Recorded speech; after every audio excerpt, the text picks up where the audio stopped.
Hello, Headband 101 here, and today I am finally giving you the review of the Beats Pros versus the new Studio 2013s. As you can tell here, I have both of them.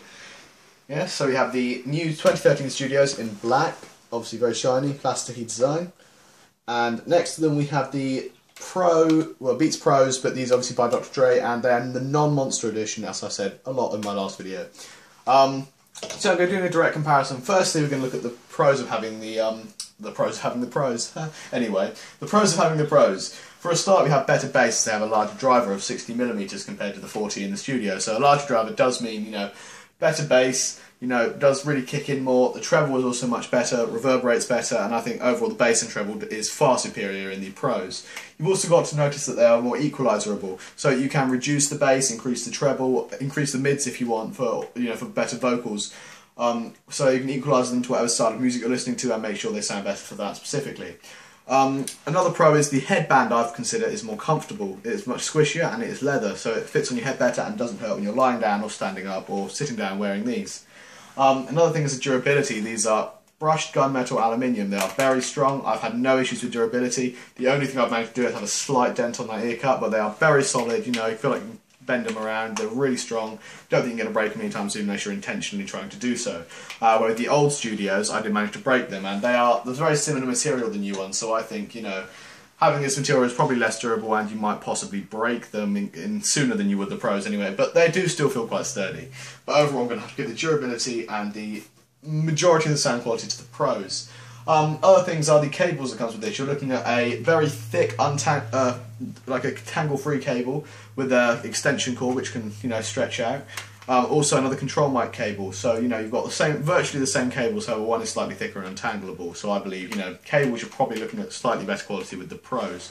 Other things you've got to think about is the ear cups are replaceable on the pros, meaning if they do get mucky or you want to replace them because the leather's gotten a bit worn, you can always just take them off and replace them with new ones. Much easier where these I don't believe are replaceable, so I've found no way of taking them off so far. Another thing about the sound quality I'd have to mention is the instrument separation. When you're listening to music from these, higher pitched tones, different instruments, and lower pitched tones all separate from each other, including vocals. So it really gives you a nice auditorium feel where everything is separate. The guitar is separate from the, say, the drums. Where with most headphones, including the new Studios, I'm afraid, it does sound like everything is just a one big noise. Where these really separate it, make you feel like you're really there, with the music. Really prefer that much more engrossing kind of feeling listening to them. Other things I would have to mention are the looks. I personally am a fan of the new modern look of the Studios, but these do look more executive, much more solid, and I think they look probably cooler overall, in my opinion. But that's entirely up to you whichever ones you think look better. And you've got to remember these don't get fingerprints on them either, so you're probably looking at. I think the looks are better on the pros, but that's entirely up to you. Other thing I think I'd have to talk about is the passive cancellation. While wearing these, they do block out a lot of noise. I mean, I can initially hear my voice, lower, and it's not quite as loud to me while wearing them, because they passively, obviously not actively, cancel out noise very well because they're solid steel or solid aluminium, and they block out any background noise without the use of batteries or rechargeable or anything like that. So I think the passive cancellation, is slightly, absolutely fractionally better on the Beats Pros. Things you've got to think about with the new Studios. They are rechargeable, so you can run out of battery with them, which is not good as they will not work without it. But then again, they are rechargeable. You can happily do that at home when you're not using them. Active cancellation, which is not featured on the pros, means when you wear them and put them on, they have a microphone on either side that picks up any background noise and creates an opposite frequency so that you can't hear any background noise. For example, engines. 80% I find you can happily walk by a car and you won't actually hear anything while it's driving by. You can up to 5, even a lorry. 80% is inaudible. You can't hear it at all, which is absolutely perfect. But again, 80% with the Beats Pros does cancel out, but 80% with the Beats Pros is significantly louder and you're probably damaging your hearing, where these are slightly quieter due to the smaller driver size again. Clear mids. This is something I thought I'd have to talk about with the new Beats acoustic engine. Obviously you've got mid-range.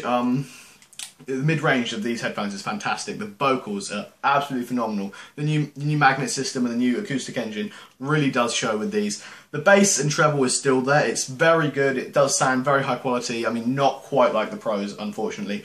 But then again, the mids is fantastic. You hear the vocals of anything, even rap songs with a heavy bass undertone, the mids are there. You really can hear the vocals. They are crisp and perfect and sound more like you're in the room with the artist than the Pros do.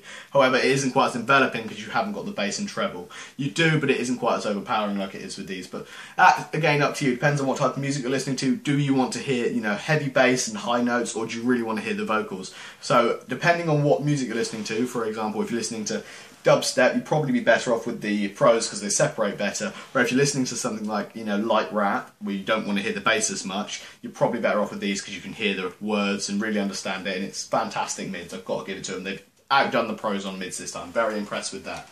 Other things I'd have to mention were the oval ear cups on these. As you can tell, the ear cups are oval, so they fit perfectly over your ear without actually, you know, squashing any of your ear. They all fit around it perfectly. They fit nicely over your ears and are very comfy on the ear cups.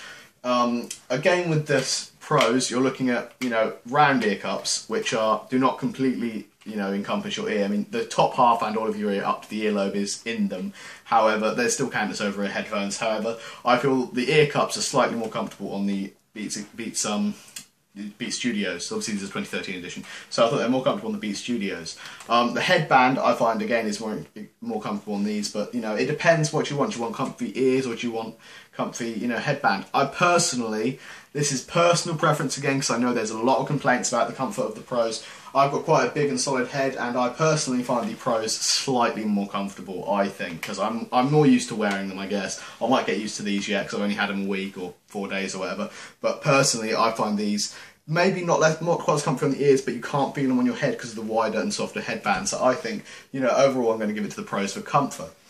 Everything else I think I need to talk about is, you know, basically include everything I think. The only other thing I have to mention are the cases. The new Studio 2013 editions come with a hard shell case, which will protect it during transport, and it's very slick, very small, able to carry it anywhere you want with you, as well as having a carrying thing so you can stick it to your bike or, you know, your bag, whatever you want to carry it with. You know, that makes it a lot more secure, doesn't feel like you're going to damage them, it's very strong, you know, very impressed with that. Where unfortunately, with the Beats Pros, you do have a soft case, which they fold up and just about fit in.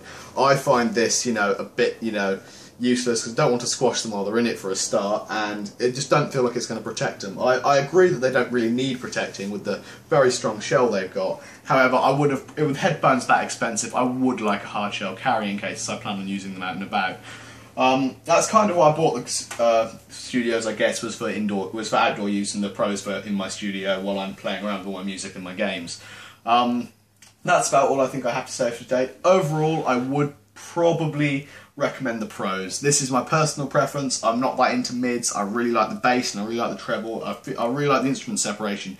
As lovely as the mids sound, the instrument separation takes it for me with the Pros. These sound lovely, don't get me wrong, they've really improved on the mids and the acoustic engine is fantastic. However, I feel the instrument separation of the Pros is amazing. I really like hearing everything separate, and it sounds like you're in the room with the music, where these still sound like you're wearing headphones despite having clearer mids. So overall I'm going to give it to the Pros. Other features I thought I'd have to mention is the swivel on the Pros, so you can swivel it sideways so you can uncover an ear and talk to your friends while you're wearing them, where with the Studios you don't have this feature. Instead you can obviously just put it onto your face, but it has a button which you can hold to mute down.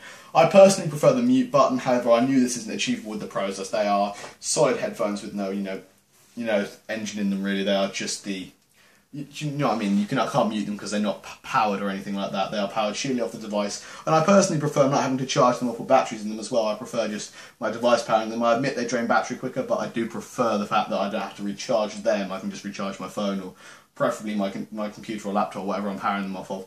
So overall I'm going to have to give it to the Pros. I would, if you can, I would recommend saving up the 70 quid for them if you've got the money, but if you don't, then these are still fantastic headphones. I'm very impressed with the mids they've done. And remember to follow me on Twitter at Bandicoot101, subscribe to the channel, like the video, favourite it if you want, show your friends. So that was my overall review of the Beats Studios versus the Beats Pros. I would recommend the Pros if you can, and I will catch you again soon with another tech or gaming video.